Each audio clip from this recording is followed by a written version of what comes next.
Stephen Curry to LeBron.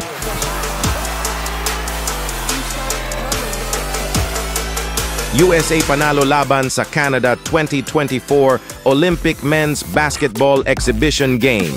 United States versus Canada sa USA Basketball Showcase Exhibition bago ang 2024 Paris Olympics sa T-Mobile Arena sa Las Vegas. Pinangunahan ng mga bituin ng Oklahoma City Thunder na sina Shai Gilgeous-Alexander at Lou Dort ang Canada sa Olympics na may matinding pag-asa na makakuha ng medalya. Ang Team USA ay 34-3 all-time sa pre-Olympic exhibition games.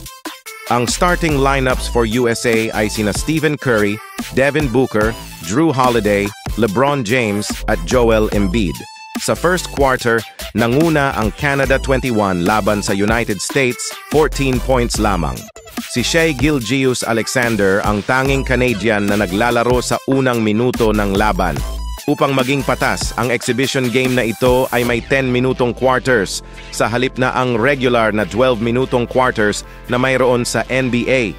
Pagkatapos ng halftime, naungusan na ng USA ang Canada sa score na 41-33. Sa third quarter, biglang uminit si Stephen Curry, nagpaulan ng 3. At ito ang inaabangan ng lahat, Stephen Curry to LeBron nagmalahalimaw. Mabilis nakabalik ang Team USA sa pangit na laro nila ng first quarter upang talunin ang Canada sa pre-Olympics exhibition opener. Nagtapos si Shai Gilgeous-Alexander na may 10 puntos para sa Canada na nagbubukas ng Olympic play laban sa Australia noong Hulyo 30. Nagkaroon din ng hindi maiiwasang muling pagkabuhay ng rivalry sa pagitan nina James at Dillon Brooks, who again had something to say before the game. Sa pangunguna nina Anthony Edwards at Anthony Davis, tinalo ng mga Amerikano ang Canada 86-72.